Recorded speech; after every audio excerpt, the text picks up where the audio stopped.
Around the world, people like fruit because it's our natural food. Anybody here in grammar school eat more fruit? Of course. Piece of fruit a day, an apple a day. We've heard all those sayings. Has anybody tried to get you to eat your vegetables? We hear it through school. We hear it in society. Eat more fruit, eat more vegetables. And then we turn around and we do everything else except that. Hoping for a miracle. Hoping to get away with it. It's not going to happen. There's going to be a cumulative effect. Tomorrow, you're going to be older. And the next day, you're going to be older. And that's the direction it's going to go. We get older. Getting older is fantastic because the other option is to not get older, in which case you're underneath. I'd rather be on this side, getting older. And the way you're going to do that is by taking care of yourself now. You don't wait until your health goes away. If you just piss away your health, expecting a miracle, oh, Dr. McCoy from Star Trek is going to come and go,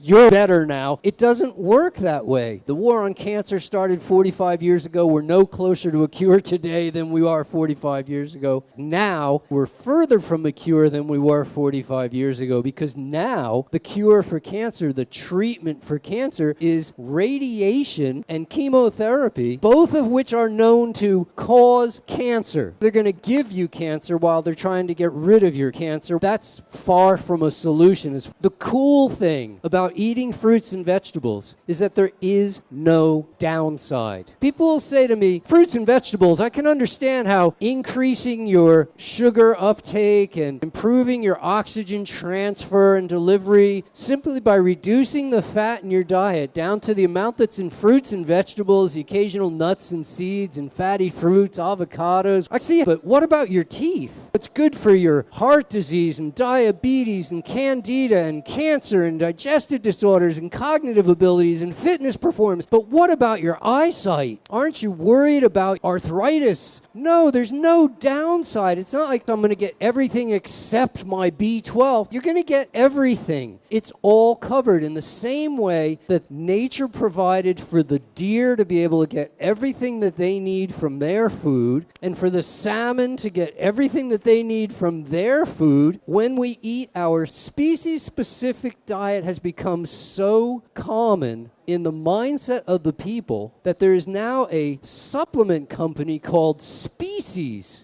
which I find fascinating because there's no supplement for any species. Nonetheless, the idea of a species-specific diet is something that we all accept. We understand that if you went to a raccoon or a rat or a squirrel, it doesn't matter. You're going to feed them food specific to their species. Does it matter what color your hair is? No, it doesn't matter. There isn't the hair color diet. There isn't the height diet. Tall people should eat different from short. It doesn't matter where you live on the planet because just like if you had a dog, you'd give it dog food and it wouldn't matter where you moved to, you'd still give it dog food. If you had a fish, you'd give it fish food. We're designed to eat fruits and vegetables. And the sooner we make peace with the idea that fruits and vegetables are people food and everything else is fluff, except everything else comes with a price. And the price is called cancer. The price is called aging. The price is called our future. And by that, I mean our future generations. Because the stuff that doesn't give you cancer and doesn't age you still affects you genetically. What you pass down through the generations. For the first time in history, human beings are now having children less healthy than the parents. This is a new thing. It never happened before in the history of mankind. Even when we started with unhealthy parents, they would typically have, oh, and you're the proud parents of a perfectly healthy boy or girl. And nowadays, this is not what's going on. Kids are being born less healthy than their parents. This is called teratogen. If you want to learn a new word today, come out and go, oh, we learned about teratogen. Say that word one time. It's well worth learning the word teratogen. So we understand that mutagens cause mutations in us. That accelerates our aging. Where do we get mutagens? We get mutagens from cooking our food. Did I want to become a raw foodist? No. But it was the only road to get me where I wanted to go, to get me to this point where at 62, I'm still setting personal bests in sport. I'm still improving. I don't know a lot of guys that can say that. Do I blame it on my diet? No, I don't know why it happened. Maybe it was just luck.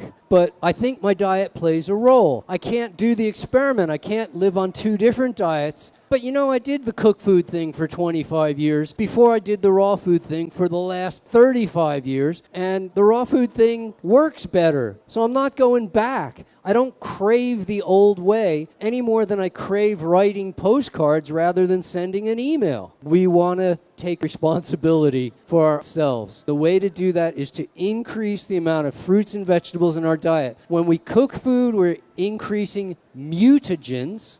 Mutagens accelerate our own aging process because they stop our cells from reproducing perfectly. They don't reproduce perfect images of themselves. That's what aging is all about. At the same time, when we heat foods, it's been shown that when we heat proteins, when we heat carbohydrates, and when we heat fats, we create carcinogens. These are cancer-causing agents. The more exposure you have to cancer-causing agents, the greater the chances of you ending up with cancer. We also, by cooking our food, create what are called teratogens. Teratogens are substances that result in birth defect, but not necessarily you having a child with a birth defect. It could be your great-grandchildren before it builds up to that point. It could take 6 or 7 generations before it builds up to the point of becoming birth defect.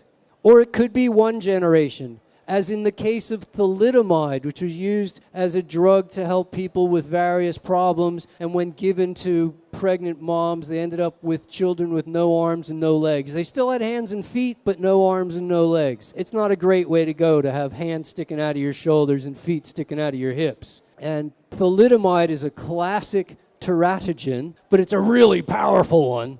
But we also produce teratogens by cooking our food.